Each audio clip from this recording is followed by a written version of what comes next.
Welcome to the ReidConnect-Ed podcast. Today we have a guest who I have known for many years and have had the privilege of working with through my adjacent affiliation with CAST in my cadre and UDL faculty roles. I've learned with and from at numerous conferences and conversations and am honored to call a friend. Allison Posey is an international leader for implementation of brain-based instructional practices and universal design. She collaborates with educators, administrators, trainers, and families to apply this understanding of learning in the brain in their unique work environments. She is author of 2 books, Engage the Brain and Unlearning, and has worked at CAST for almost 15 years. She has taught science in high school and community colleges and still teaches at LaSalle University just outside of Boston, Massachusetts. Allison earned a degree in mind, brain, and education from the Harvard Graduate School of Education and is an avid hiker and loves being a mom. Allison is someone who gets inspired by the teachers and students she works with every day. Her positive energy, kindness, care, and passion resonates throughout any room she enters and leaves a buzz that continues long after any presentation she delivers has ended. Her roots run deep in the field of education, and she has been recognized and honored around the world for her dedication to supporting teachers and learners through a UDL lens. But her approach and work really speaks for itself. Today, we're going to traverse many aspects of teaching and learning, but aim to focus on the core components of creating flexible learning environments that not only stimulate purposeful learning, but engage the brain to inspire learning across a lifetime. We are so excited to have you with us today, Allison.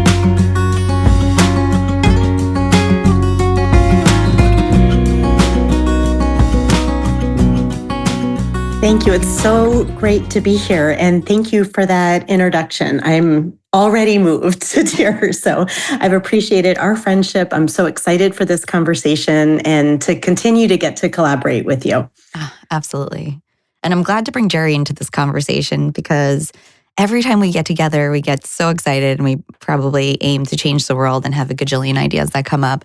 But, Jerry is in an adjacent field in mental health, and just going to graduate school in the same city together, he and I have collaborated and learned together across so many aspects of our fields. And I'll share a quick story that when CAST had one of their anniversary parties, I brought Jerry along and he got to, meet everybody that was there and, put faces to names and have these conversations that kind of bridge some of the work. And I remember years ago, I came into CAST when we would have those meetings to kind of debrief and share other things that were happening in the field. And I got to present a paper that Jerry and I wrote together about UDL and CBT. And I just remember David Rose saying, universal design for learning came from more of a clinical lens. And we're bridging that into learning environments around the world, not just traditional academic learning environments, but any place and space where you might learn. And I'm so excited to have this conversation with you because, first of all, we're kind of like opening the curtain so everybody can hear some of the things we talk about together. And hopefully we can inspire many others to think in this frame to create accessibility for anyone who wants to learn. But I really am excited for us to all share together our collaborative thinking about accessibility and learning, especially in the brain, especially from a neuroscience perspective. So we're going to dive into and talk more about your journey. But before we do so, almost everything we say and do comes through a UDL lens. So I wonder if you can succinctly, which is nearly impossible, but we're going to try our best, kind of orient the audience and the listeners to what universal design for learning is.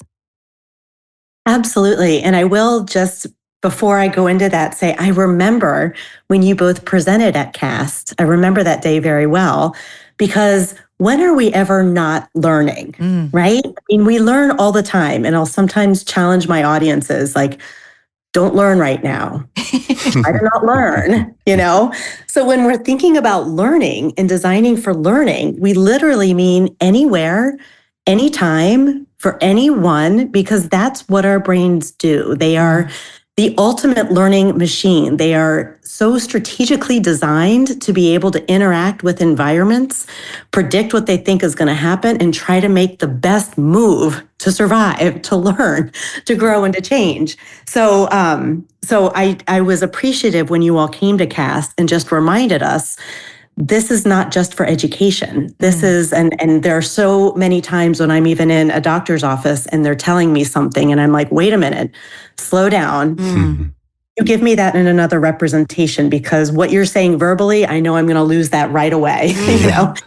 And you give me a little more background understanding so that I can bring my own experiences to what you're saying.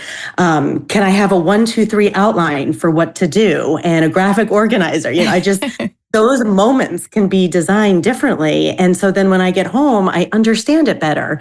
I would take the action more strategically. It just would help in so many ways. Which is also important, Allison, too, because first of all, I'm so happy to meet you.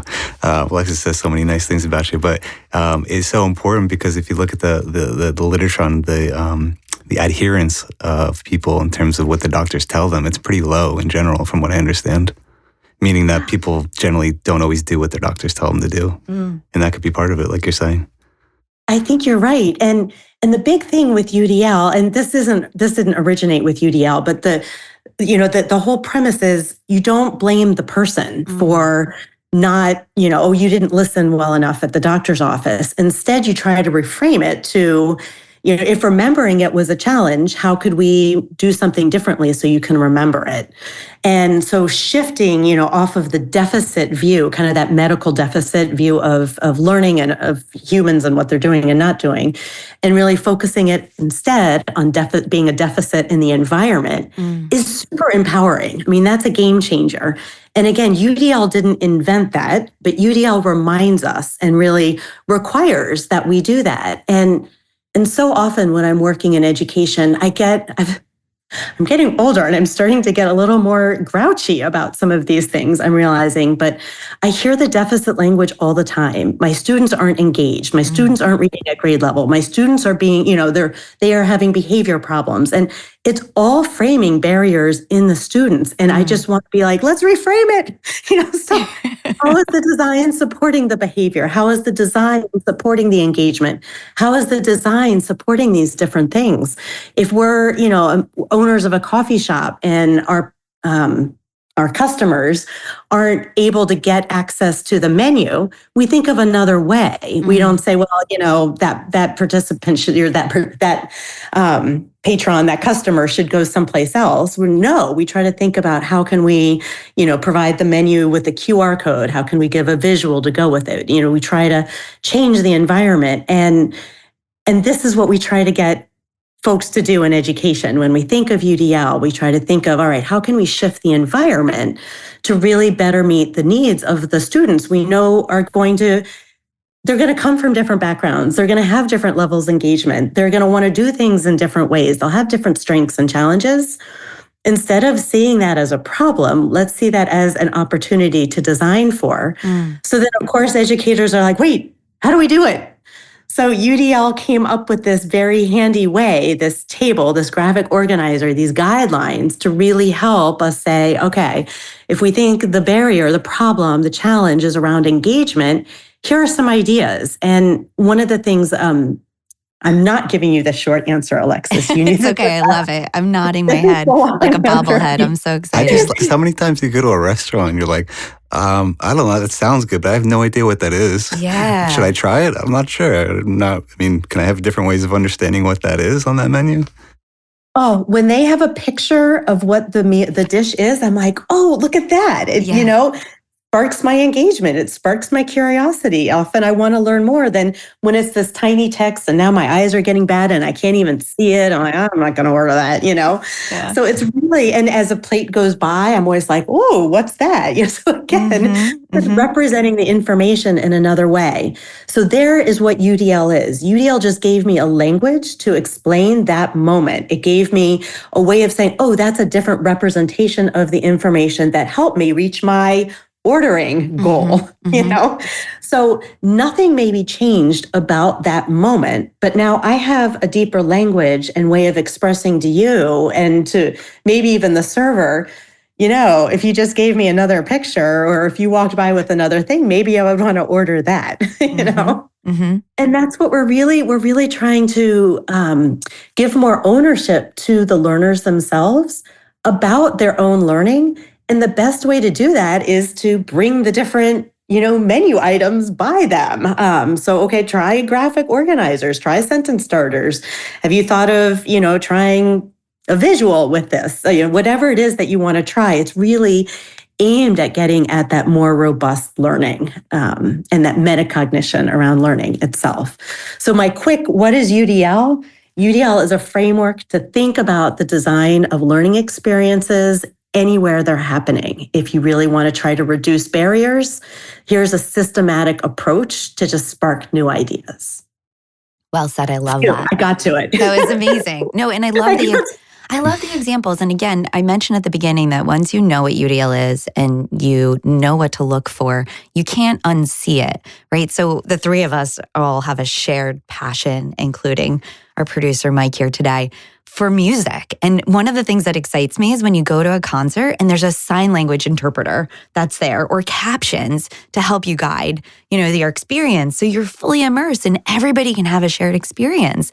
And it's the most beautiful. I have the chills just saying it. So when we think about UDL, it really comes from this place of we want to create access for everybody, specifically those who have a disability, who might have a barrier to accessing experience, especially a learning experience. But when we create access for individuals who have variable preferences or needs, we get to have, like you say, this robust experience that kind of transcends any one moment, any one medium, any one thing. And I think that's the most beautiful part about life. Just to add one more thing to that. Yes. And imagine if you went to a concert and someone said, only if you have a visual impairment can you use the captions. So often that's what happens in schools is we kind of keep options away and we're like, oh, only if you need it, only if you have some, can you have access to it? Yeah. Why do we do it that way? Imagine if you went to get into a building and only if you were using a wheelchair could you use the ramp. It doesn't make sense. So often I just get really frustrated with this idea that, as educators, we're giving the students we think need them. Let's just open up the options and make it about the learning and the preferences and what you need that day. So I'm so sorry. Go ahead, Jerry. No, I love it. And I think you all have infiltrated my mind in terms of how I teach, because I teach at VU and the graduate students in terms of becoming a counselor. And yesterday I was teaching a class about basically teaching them about the theory of cognitive behavioral therapy. And there's a lot more that goes into it. There's more in-depth theory behind it. And I actually pulled up the podcast that Alexis and I did, where she pretended to be in a therapy session with me, and I said, "Here's an example of what this looks like," to engage them to see, because they really want to learn about it. They don't want to just read it in a book. Oh, this is how you do therapy. This is what it looks like. But actually to see a model of it. And not only that, but I pulled up the transcript, and I just like unconsciously started doing this, and I start scrolling through the transcript while we're talking so they can read while they're listening. Yes. And again, those strategies you've already known, right? UDL didn't invent transcripts. UDL didn't invent these different ways, but UDL is giving you a new way of thinking about why they're important, why they're mattering. And UDL just gives us a language for thinking more deeply about why we're doing what we're doing. Totally. And in our day and age with all the digital technologies that are kind of ubiquitous, right? There's so many people. I have my smartphone in my hand right now with my notes that we can access, and we can be able to translate the things that we need to. And, it's not that technology is necessary, but it most certainly leverages us integrating these options and accessibility points in such a really profound way that a lot of times from an educator's perspective, I go in and observe classrooms and almost every student has access to a Chromebook or an iPad. And, why are we giving directions once and spending time to write everything down where we can have, a 30-second video that kind of explains and breaks down what the expectations are. And, the students can refer back to whenever they want. And it's not just for an individual who has an executive function challenge and, their working memory is strained and needs to be strengthened.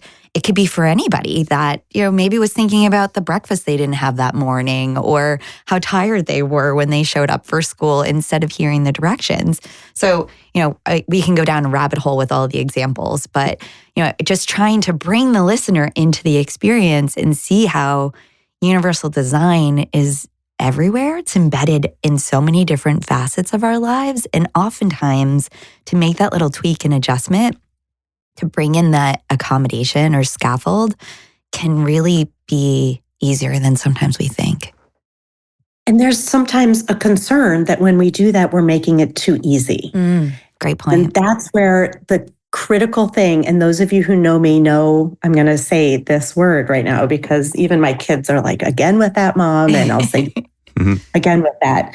This is where the goals really matter. Yes. When you know the goal and you keep the goal rigorous, you keep the goal robust, then you provide the flexible ways to get to it. You're not making it too easy. The fact, so you have your phone, I prefer the pen and paper, so I have that as my tool.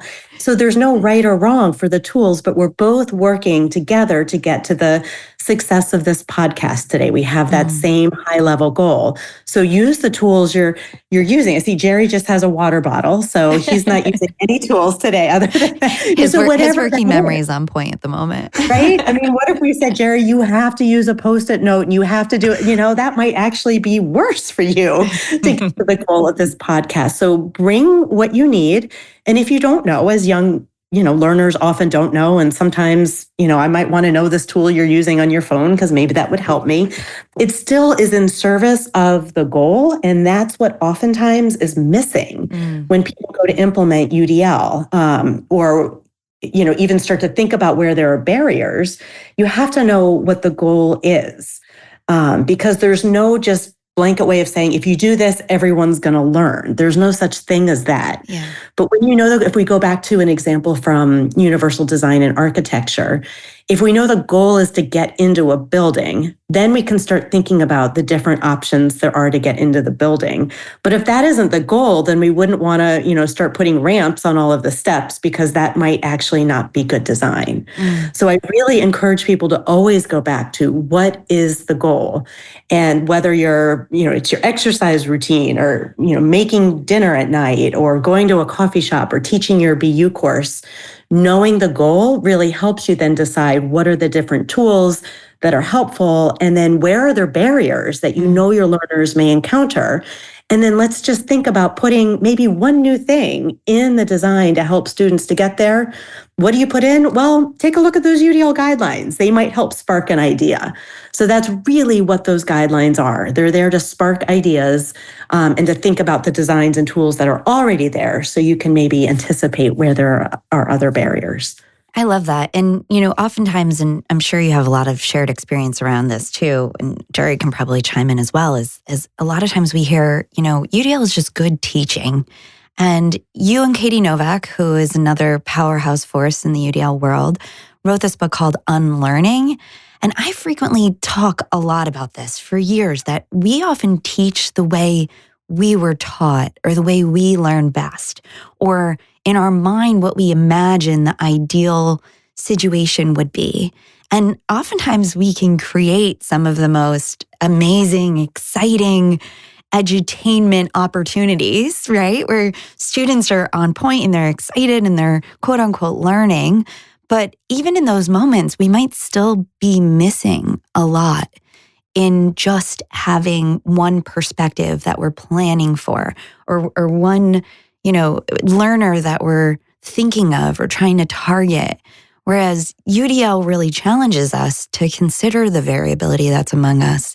And there's so many examples, and I hope you'll share some of how we help educators even unlearn some of those really core principles that they've adopted and probably have been pretty successful with students over the years in implementing and doing, to be able to help recognize that there's oftentimes variability that even when we're thinking about variability, we might still miss.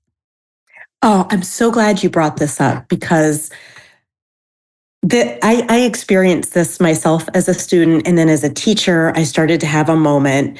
And then with UDL, I've been able to reflect on those moments. So if I could just share those two things quickly. When I was a Please. student, I always hated the game day before a test. I never liked playing those dumb games to study for a test. I just didn't feel like they were helpful. I hated the competition. It felt chaotic. And they're like, this is the fun day. I'm like, no, this is the awful day. And then when I was a teacher, there were I got to teach high school biology, which honestly is one of the most fun classes to teach. So many relevant examples, so many fun labs to do. And there was this lab that was go ahead. I was going to say, everybody remembers creating their model of the cell, right? At some point of their educational career. And, at a high school level, that's where it all comes together. The darn cell model, that's right. Mitochondria. Every student I've ever worked with, regardless of the age, remembers that the mitochondria is the powerhouse of the cell. That's so true. I remember that. What was your analogy for the mitochondria? It's so good. It's so good. It's so funny. It was really to understand these 4 properties of the phospholipid bilayer, the cell membrane. So it actually did have, a content connection, but you basically got to play with bubbles. The bubbles were simulating the cells. And I just thought it was the most fun lab. I was always like, it's the bubble lab, and we get to do the bubble lab.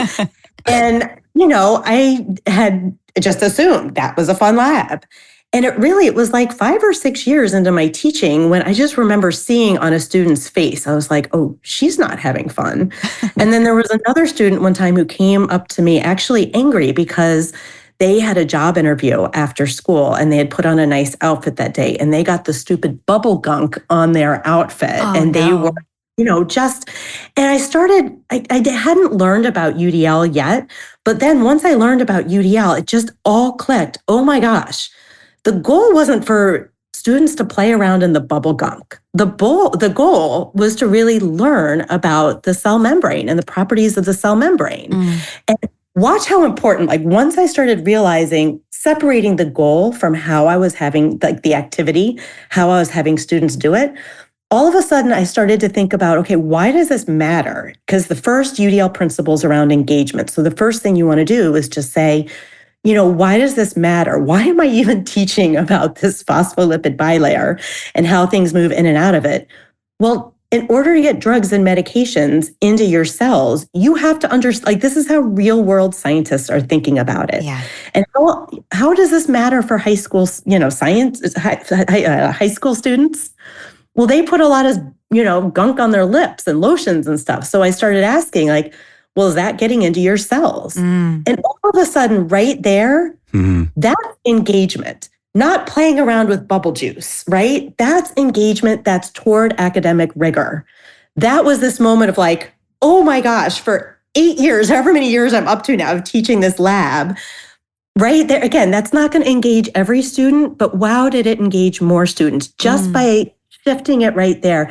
Then honestly, I had to do more learning as an educator. I had to actually understand, go into, how are cancer medications getting in and out of cells? I'd better know some of this. So I honestly it helped me learn more, which was amazing, right? It made the learning more robust. And then I started actually thinking about, do I care if all students even do the bubble lab? Truly, the answer was no. I mean, that really was construct irrelevant. It really didn't matter toward that learning goal. So then I started saying, all right, so here's some background, some ways to build your background.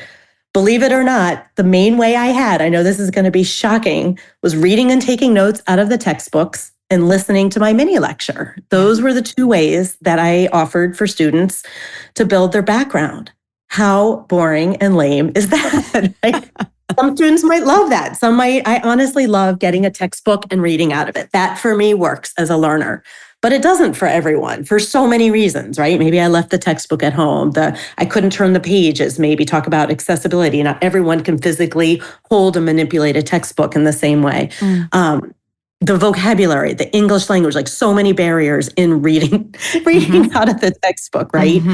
So did I care that they read out of the textbook, or was I really just wanting them to learn about those 4 properties of the cell membrane? So I started going, okay, let me shift that homework assignment. I want students to learn the background. They could watch a video. They could watch a recording of my mini lecture, the recording like you were talking about earlier. They could read and take notes out of the textbook. There were a couple different ways they could do that. Did I care if they did it at home that night for homework, or could I provide that ahead of time before class, and they, could use a study hall before, they could use a little time at the beginning of class? How could I, just make sure that before we go into the conversation, the discussion, students are able to build their background in the different ways? And then they could do the bubble lab still, or they could build their own model, or honestly, they could just do a worksheet if that was the best way, whatever the best way was for them to be able to show what they know. And choice can become overwhelming, right? I might not want to make all of those choices. Fine. I can offer, here's, if you just want to do this worksheet, if you just want to show in this, with this bubble lab, go for it. But if that doesn't work, my students started to understand the culture of my classroom was really about tight goal, flexible ways to get there. They would often make suggestions to me or bring in resources to me. And I was like, this is magical. Yes. Now students are bringing in different ways, and it truly transformed my classroom. So to your point about unlearning, I realized I ended up trading up so many of my old ways of this is how I think instruction should be. This was how I learned it as a student. And this is how parents think, or my administration thinks that I should be designing these lessons. This is how students think they're supposed to do it. They think they're supposed to read and write about it. So there are so many challenges that UDL, again, it sounds so simple, but it truly transformed the way I approached teaching and learning, and the way I scaffolded the experiences, and the culture that then popcorn in my head had popped about UDL. And you can't unpop the popcorn. I could never go back to, everyone, we're all going to do this, this bubble lab now. And I didn't always know why. It was, this is the activity we do. And I couldn't go back now. As you're talking, I'm like thinking all that we had planned that we wanted to talk about. And I feel like you just encapsulated everything in that one story. And it was so well done, right? I won't use the perfect word because I tell my students that's off limits because very few things are perfect. But it really, it hits all of the points in understanding universal design, because it's not about going through and picking a thing off of the guidelines and saying, oh, I've used a video. I've represented this information in a different way. I made it a safe environment for students to make mistakes in. All of those things are important, but more importantly, considering your approach to integrating that framework into your classroom. I love what you said before, that it created a classroom culture that the students entered into, recognizing and knowing that they had options that they can choose and navigate based on, A, what they needed, and B, how they were feeling that day, right? Did they need a preview? So often the students I work with executive function challenges especially, or those who have anxiety, they benefit so greatly from just having a preview, right? Just being able to see the vocabulary that's coming up and having that familiarity. And I want to be super clear, because when I say preview, I don't mean pre-teach, right? It's essentially just like getting familiar, right? The same way we prepared for today. We got familiar with the content we wanted to explore. We got to know each other in a different context altogether as the three of us. And it allowed for us to show up and be present and to flow with things. And I think, when we talk about universal design for learning, and Jerry and I frequently talk about this because it's not taught in the world of mental health, right? It's not taught in the world of even higher education a lot of times. Like, so few professors understand how beneficial it is to think through this framework, not to their fault, but it's so important to just keep this mindset. But we talk about it all the time, that it can feel really overwhelming to think about, how am I going to meet the needs of everybody? And it's very easy for us, as you said at the beginning, to fall into, what's wrong with the student? Why are they not doing a thing? And I'm going to just make a plug, and I hope we can kind of traverse into the neuroscience aspect of affect and emotion in learning, because when we even have that mindset of, this student just can't, even if we're not communicating that verbally to a student, a lot of times non-verbally we are. And when I observe classrooms, especially through, the lens of the work I do with executive functions, I immediately, and I wrote this down in my notes the other day, when I learn the name of a student within a half hour of observing a classroom, that means we're paying too much attention to that one student. And we're not paying enough attention to what barriers in the environment are preventing them from accessing what they need and leading to some of these attention-seeking, dysregulated, frustrated behaviors that we tend to see come up in a classroom that shifts our focus as educators to say, oh, how do we help this individual? How do we help this student? Whereas UDL and the approach you just described is saying, okay, we need to shift the way we're doing things. Yes, Alexis, you've just hit on something that I'm currently researching and writing a lot about, and it stems from my frustration with exactly what you're sharing, and it's often low expectations of students and their learning. And as early as kindergarten, students start getting labeled as high, middle, and low-leveled students, and it breaks my heart because often what it is just having different background experiences. And we sort students, and maybe we don't call them high, middle, and low at the beginning. We call them the blue group, the red group, and the green group, but everyone knows who's in those groups.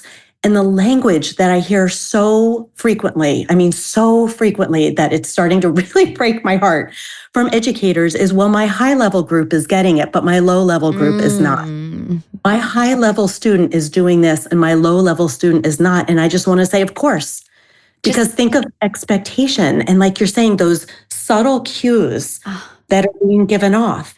And this has been researched for decades. You probably read this in graduate school with me. But there was, so the book, The Pygmalion in the Classroom, was from the 60s. So this has been researched for decades and decades. But this research study, I think it was done on fourth grade students. But basically what happened was the teacher was told at the beginning of the year, here are the 5 students who are going to bloom this year. And at the end of the year, guess who bloomed? Those 5 students. But here's the kicker. Those 5 students were chosen at random. Those 5 students were chosen at random. So imagine if you just randomly pick 5 students from a classroom and you think they're the ones who are going to bloom and excel. We do subtle things. Our expectations matter. Yeah. And whether it's the little ways that we give feedback or those nonverbal things that we do, the ways that we separate students out, the things we give them to do, those expectations matter. Yes. And when you now go on, for students, 5, 10, 15 years in a system that has consistent low expectations of you, I want out of that system also. My behaviors are going to be my nervous system is going to know, this is an environment that's not good for me, get me out of here. And my behaviors will follow.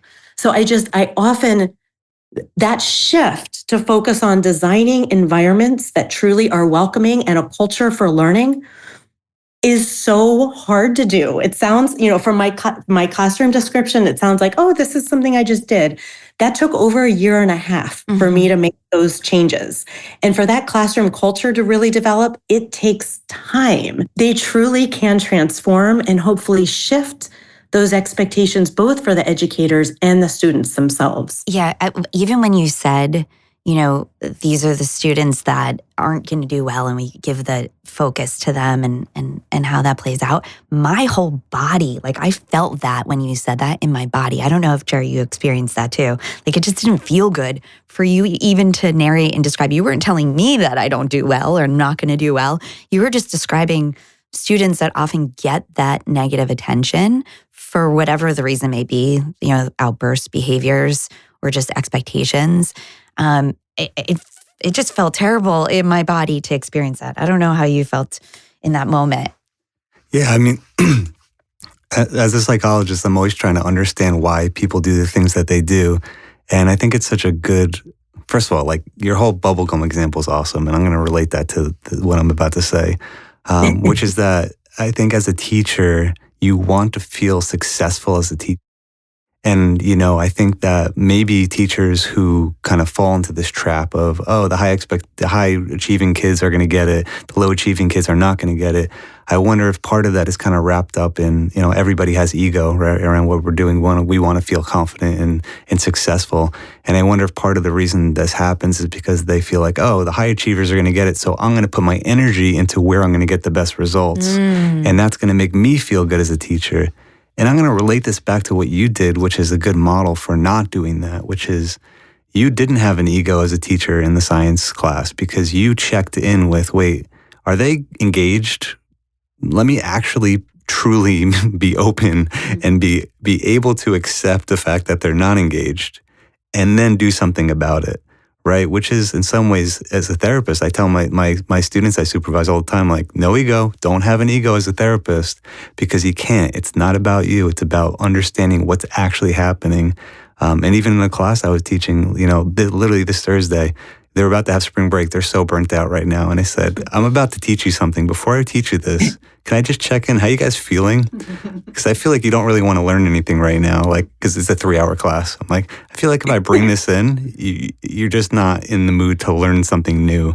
And we had a little bit of processing for about 10 minutes, and then we went back into the learning. But to your point, I think it's, I had to check my own ego. Like, I don't want to have to feel successful to teach them something new. I just had to pull back. What's happening and how do I adjust? There are two thoughts I have to that connect. And one is a story from my Engage the Brain book. It's the opening. It describes my meltdown as a teacher. So it's February in New England. I grew up in Florida. I've been living up here for 15, 16 years now, but oh my gosh, winters are hard for me. I mean, it's so cold and dark and snowy and gray. And there's a lot of traffic in Boston. I had 2 young kids at the time. I was teaching full time. I had a part-time job. Alexis, that's when we were teaching the online course. There was a lot going on in my life, right? There's just like we all have. And so this particular February was the Super Bowl when the Patriots were doing really well. And our headmaster said, you know what, we haven't had any snow days. If the Patriots win the Super Bowl, I'm going to call a headmaster day and we're going to not have school on Monday. And all of a sudden I was like, who's this Tom Brady guy? Like, is he going to win this thing? Am I going to have Monday off?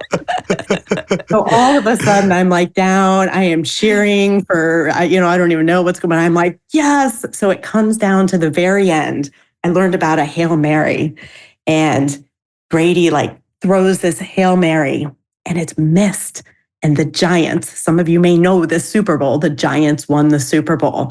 And I literally went upstairs and fell into tears. And my kids are like, Mom, are you okay? And the thing is, I loved my job. I loved what I was teaching. I loved my students. I was tired. Teaching is first and foremost emotional work. And who said that first to me was David Rose, right? And when he said that, I literally was like, oh my gosh, we don't talk about that.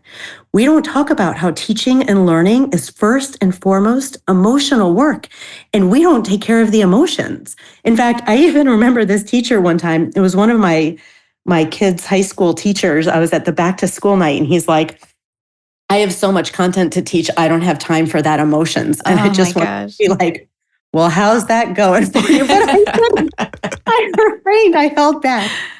But Jerry, part of what you did that was so brilliant there, and I don't think we let ourselves do enough in academia, is we think we have all this content to teach, so we have to push. One of the ways we learn is through rest and relaxation. In fact, one of and I'm going to guess your favorite neuroscientist, Mary Helen Immordino-Yang, has this great article called Restfulness is Not Idleness. I might have said it a little bit incorrectly, but rest is not idleness. Yeah, I teach that in my course too. Right? And my students love it. They're like, really? Instead of if you had just pressed on, I have these 3 hours of teaching and I will do, the learning would have been worse.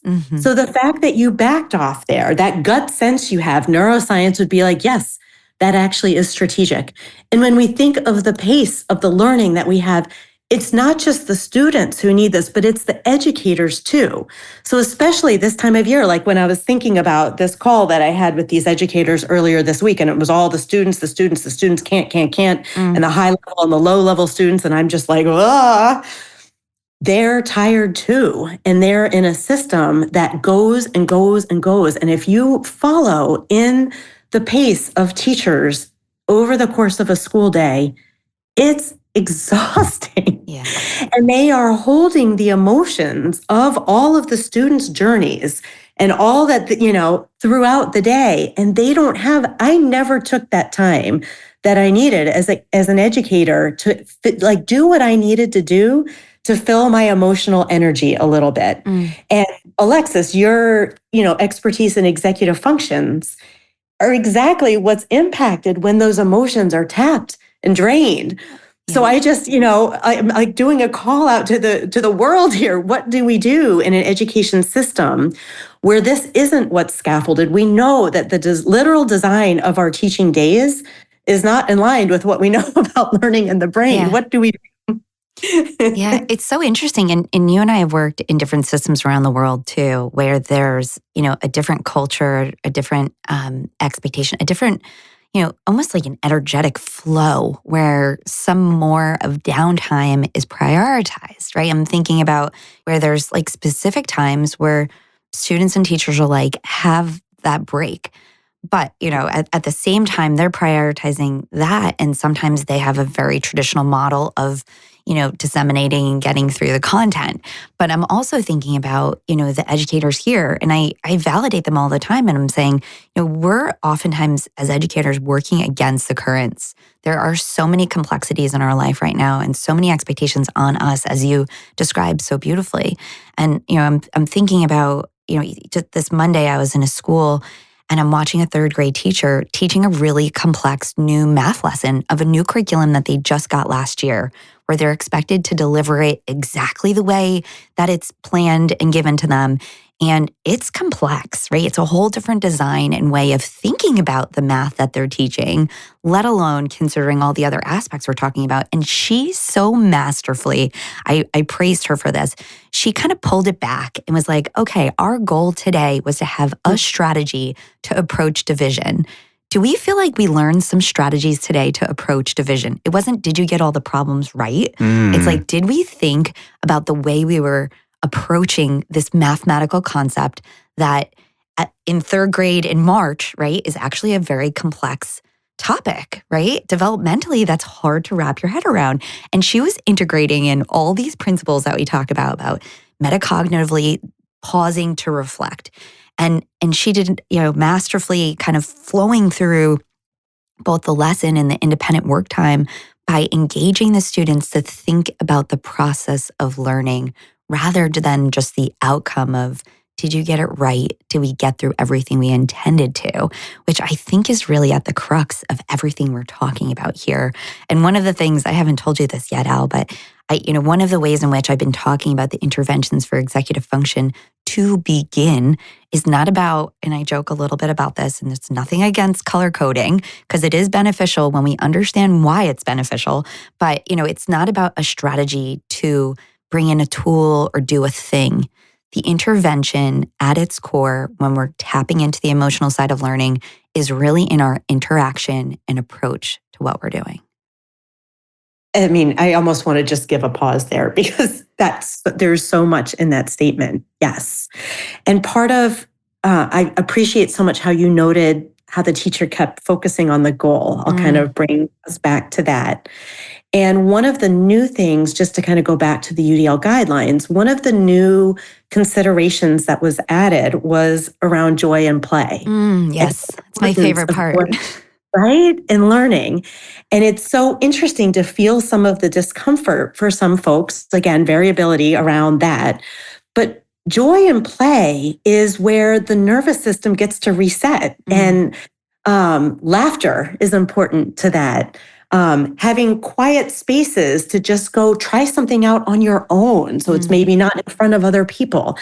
That's an example of play. I mean, play doesn't have to be, running around during recess, but really thinking about experimenting and taking time to play with an idea and tinkering with different ways of division and really trying. And I actually remember teachers one time in a professional development training I was doing, they were laughing about something and they're like, you know what, if this were our classroom and we were laughing like this, we would probably go over and shush them a little bit because it would be distracting. But again, just thinking about the culture of what's expected in school. And another piece, Jerry, maybe to kind of go back to some of the psychology piece, and Alexis and I were talking about this at the beginning, kind of, we were getting ourselves ready for what we needed for this right now, right? I need food a lot. That's my, I'm one of those people that needs like 7 small meals a day. School was torture for me that way. I actually didn't learn that that's what I needed until I was a little bit older. And I thought, oh my gosh, imagine if I had known before class, I need to eat a little bit. But the school day even mandates and dictates often when we get our glucose intake. You know, here's when you get snack. Here's when you get food for lunch. Here's when, and there's so much rigidity to so much of the school day that I really wonder, you know, where we could start to bring in a little more flexibility in having quiet spaces, being able to get food, being able to move around a little bit when you feel like you need to continue to do the learning.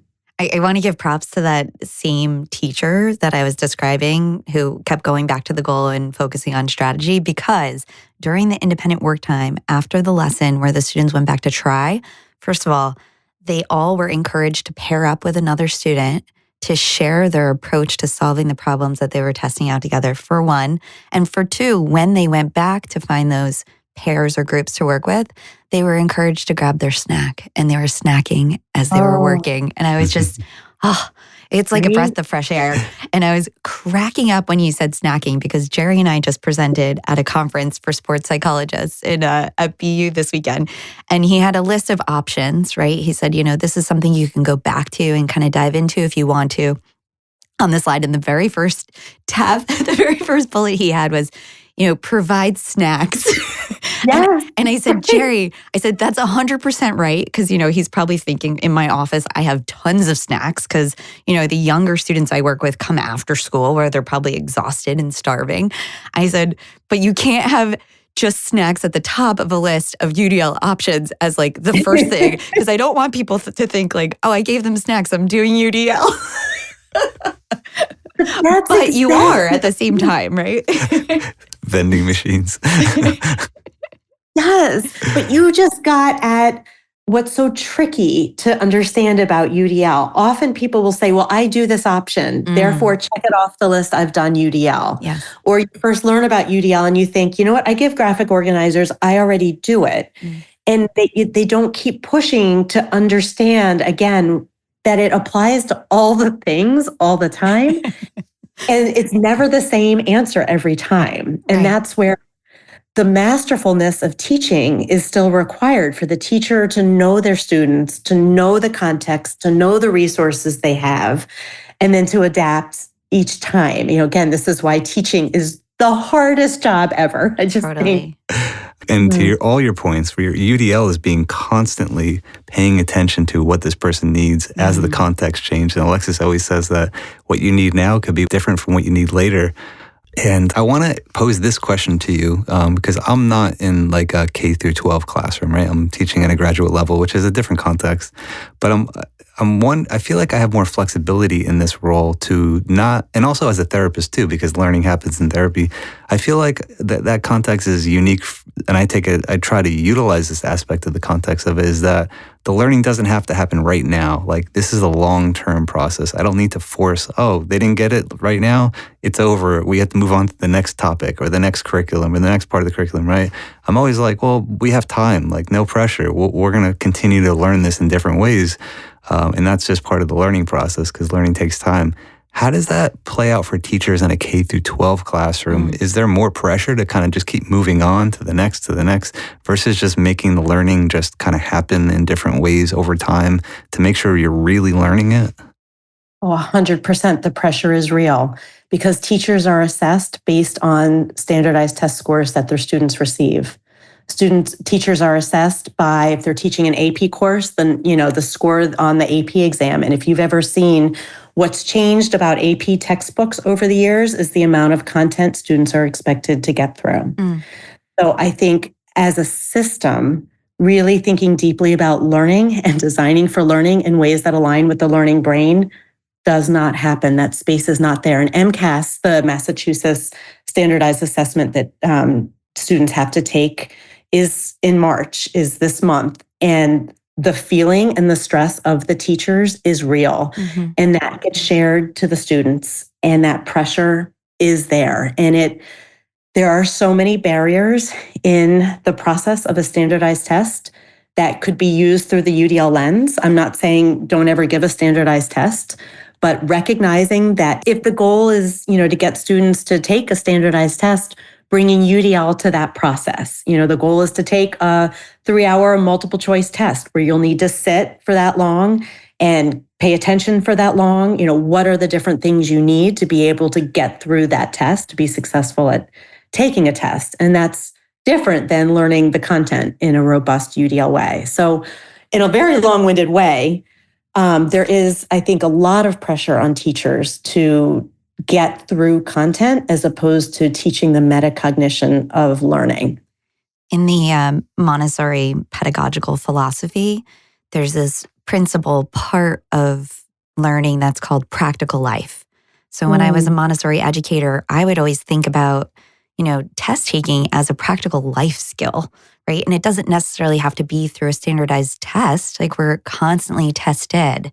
And it's like, well, how do we problem solve? How do we situate ourselves and collect ourselves to be open to something that might be a challenge rather than we're going to take this test and you have to do well on it, right? It's more about thinking about our experience in being tested that I think was a really nice shift. And I don't know if, again, the pressure that a lot of educators, especially in public education, feel is so real, it's palpable.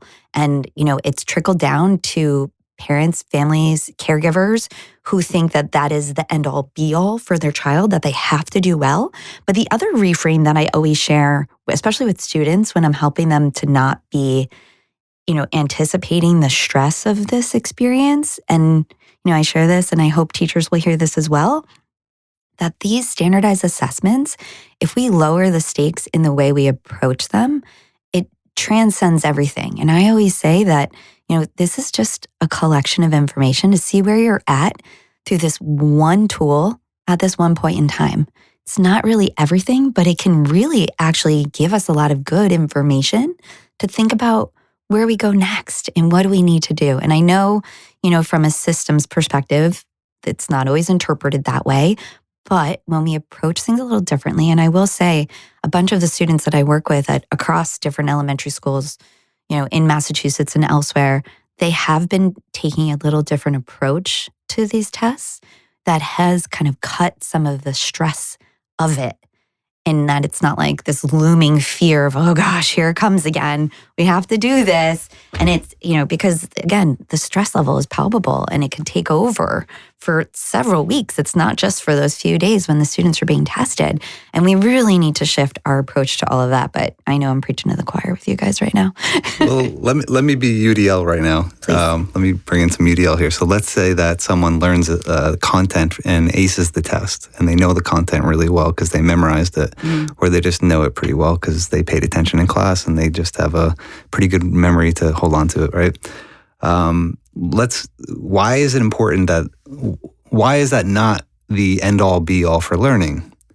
And in my opinion, it's because you have to be able to use what you're learning, right? Learning is only as important as it's used. So, Boston University just put out this article about they're trying to have research be convergent research, which is different fields talking to each other and learning from each other. So like you can be an expert in one area, but you can't necessarily use that information in a way that's going to make an impact on the world if you don't know how to actually use what you know. And so the idea is like listen to people from other fields so you can learn different ways of using what you know. And so as an example, so to your point, right, just taking a test is not necessarily showing, and the UDL principle, show what you know in different ways and use it in different ways. is maybe an underutilized aspect. Like as therapists in training, though, when I'm trying to train them, it's like you can learn, how to do something, but if you can't actually put into practice and role play and think critically and do case studies, right? I'm always bringing case studies all the time. Yeah. Let's talk about your cases. Let's conceptualize your cases. If you can't think critically and use the information, then what's the point of really knowing it? It's a foundation to have the knowledge, but to use the knowledge is a different level. Yeah, I say it's the distinction between wisdom and integration. Like we can know a lot. In fact, we have access to so much information. But like you said, what we do with it, and I'm excited to hear your thoughts on this too, Allison, is really where the magic happens, in my opinion. Yes. I have an example that I haven't thought of in a while, but might be relevant to this. So I aced organic chemistry in college. I just got it. And it's considered one of those, weed out courses, really challenging. When I tell people I got an A in organic chemistry, often they think I'm very smart. Well, let me tell you how I got an A in organic chemistry. I memorized very well. I memorized the answers to those problems, and I got A's on the test. I know zero organic chemistry. And it's a bummer because as a biologist, I would love to know. I still, have little ideas of here's what's happening when the molecules are coming together. But was I learning a real world application or skill? No. Did I graduate with, honors? Yes. What did I really learn? So I would have much rather had to have had some real practical application of here's how chemists are here's especially biology. I know there's a better word than biology chemists, and I'm not coming up with a word right. But here's how these are applied in the real world. Contribute to this knowledge, contribute to this thinking, bring your background and your perspective to this real problem we're trying to figure out in our lab. But nope, I memorized a bunch of. So when we think of our system and we think of what we're truly valuing by the assessments that we're giving, are we really getting at those real world problems? And I invite this all the way to the youngest of learners in kindergarten. They are also learning to think about how things go together, how things work. In middle school, they're thinking about this. Real organic chemists are thinking about this.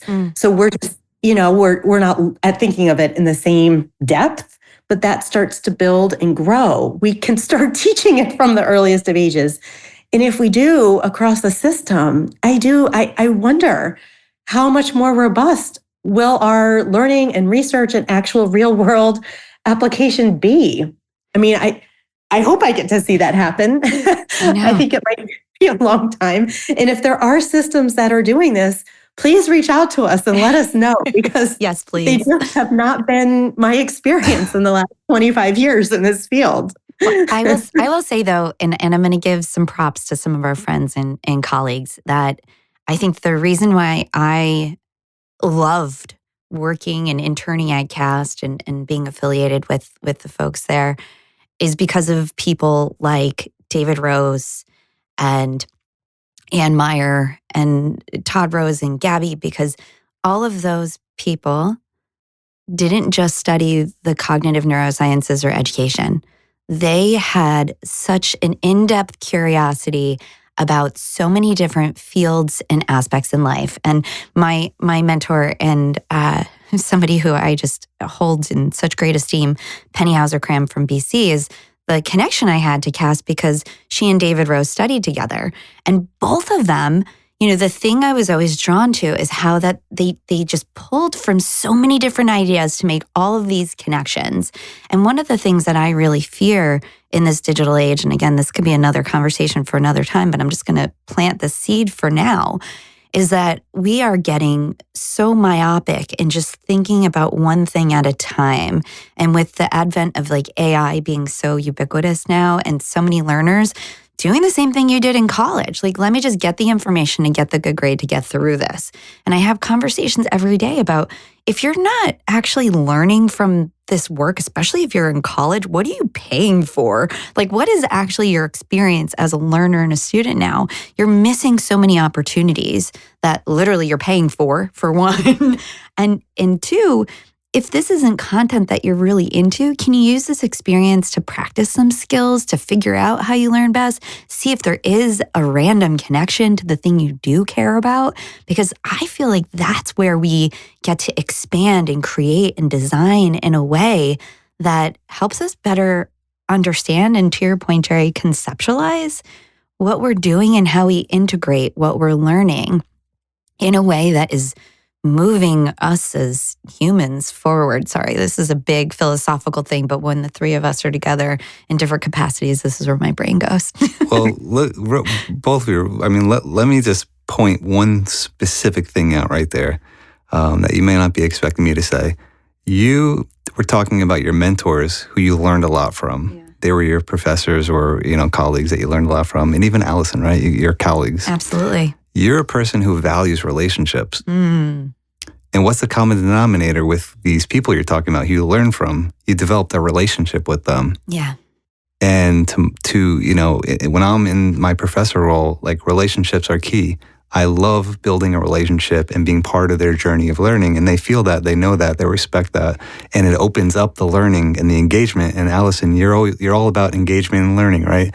And this episode is a lot about engagement. And engagement is just so important. It's the fundamental, the door that opens learning to happen in the first place. Yeah, Allison, I want to open this up to you, but I have to give Jerry some props. Number one, you are one of my greatest guides and mentors and teammates in this process of me learning and becoming better every day. But also, your students feel that too. We were at this conference. One of the students says, the way I describe Jerry is that he's like a really proud dad that just wants us to know all the things and do really well. And I was like, yes. And, for somebody to say that, and for Allison, you and I have shared these experiences before that, educators we work with, students we work with, colleagues we work with, like, they remember how they feel when they're engaged with us. And that is, I think, the root of anything. It goes such a long way. And I understand the challenge. If you are teaching a lecture hall of 300 students, it's hard to develop those relationships. I had 152 students when I was teaching high school science one time. Oh my God. And I saw you have 5 classes a day and they just go through and you just feel like you are and you're like, wait, what didn't I already teach? It gets really hard. So I understand the numbers are real. Yeah. The trying to give feedback and design flexible learning and also talk to parents and get to the meetings you need to.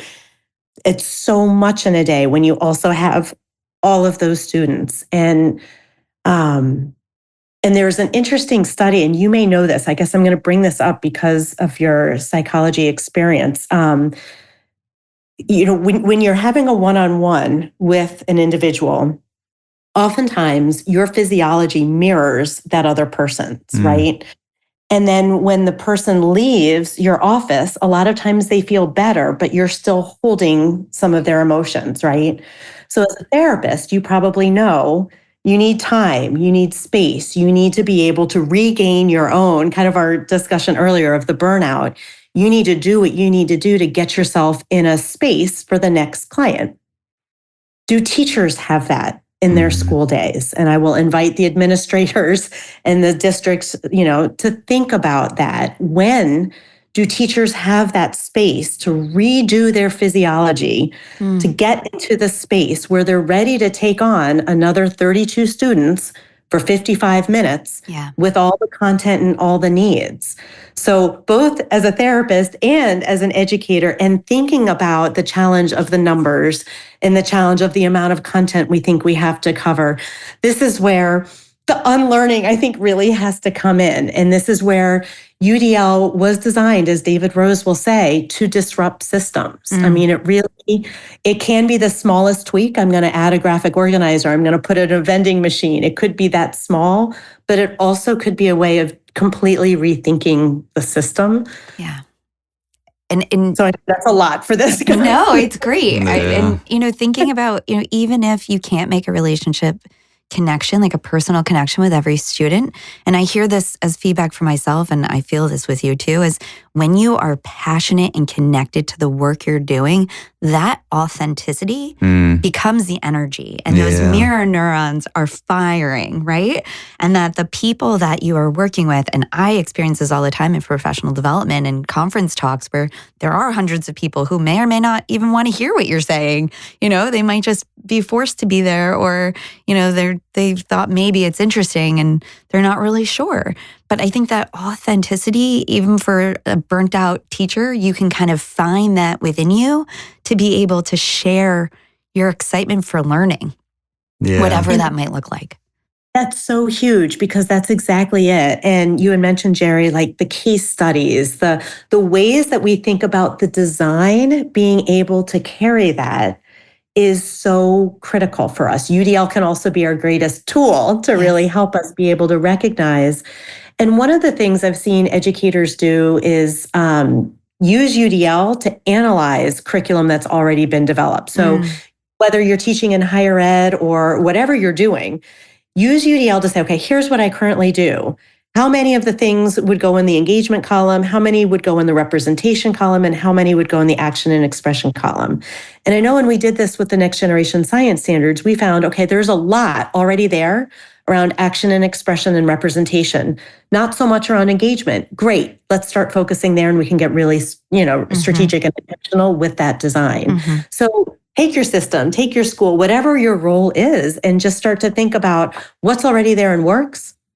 Where are there still those barriers? And where can we really think about, especially those relationships? Where are the barriers to the relationships? And how can we scaffold those even with the large number? So I don't want people to leave feeling like this is just overwhelming. It's so big, I have to change the whole system.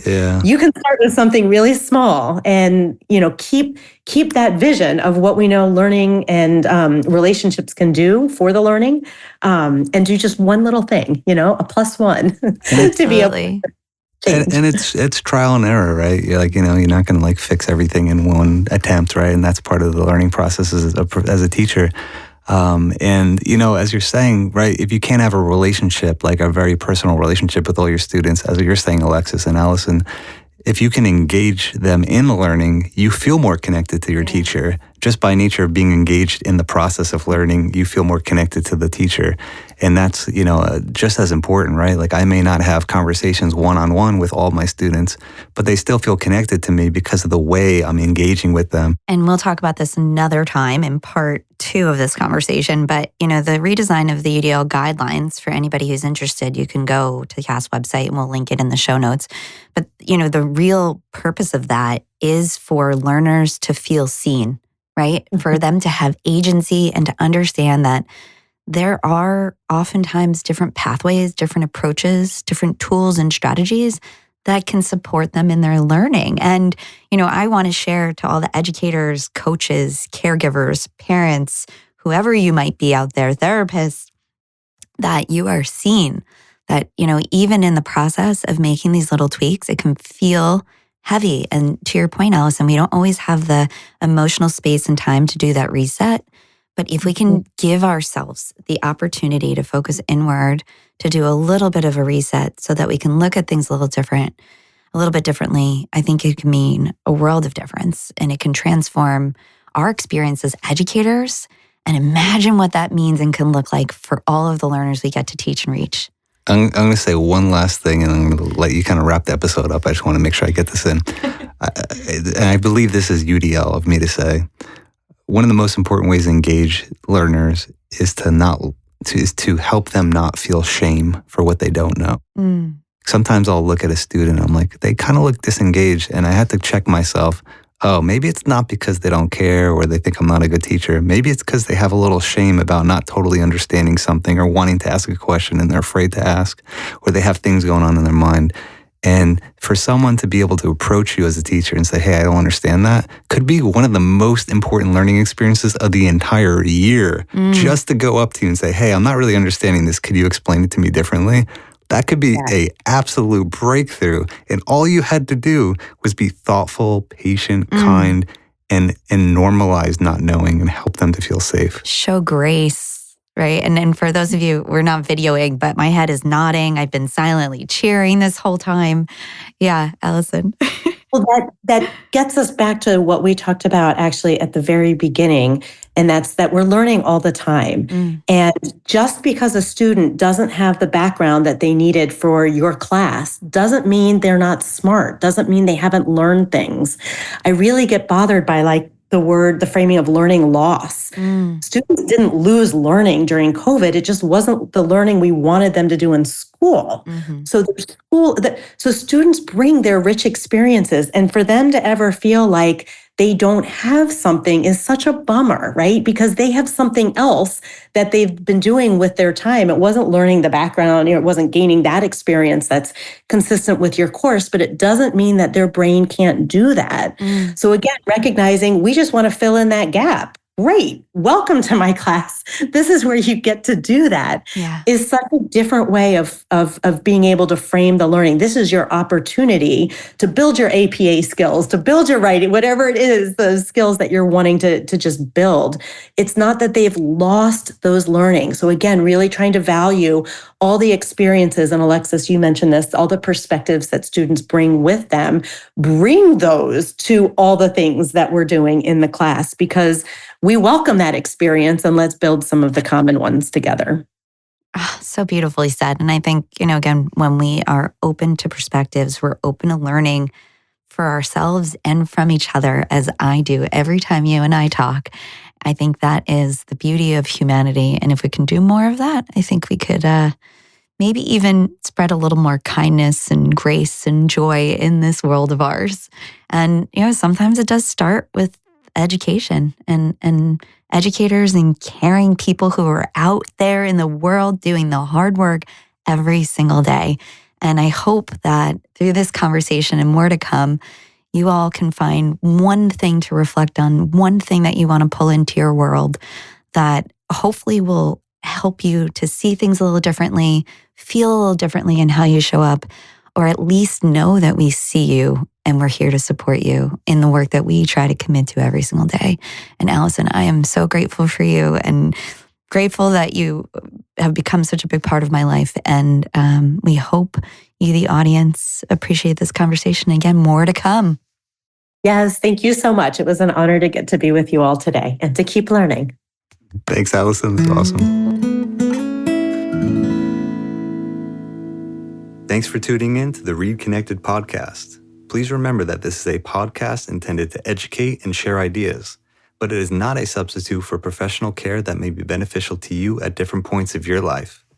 If you are in need of support, please contact your primary care physician, local hospital, educational institution, or support staff at your place of employment to seek out referrals for what may be most helpful for you. Ideas shared here have been shaped by many years of training, incredible mentors, research, theory, evidence-based practices, and our work with individuals over the years, but it's not intended to represent opinions of those we work with or who we are affiliated with. The ReidConnect-Ed podcast is hosted by siblings Alexis Reid and Dr. Gerald Reid. Original music is written and recorded by Gerald Reid. Editing and recording was done by Cybersound Studios.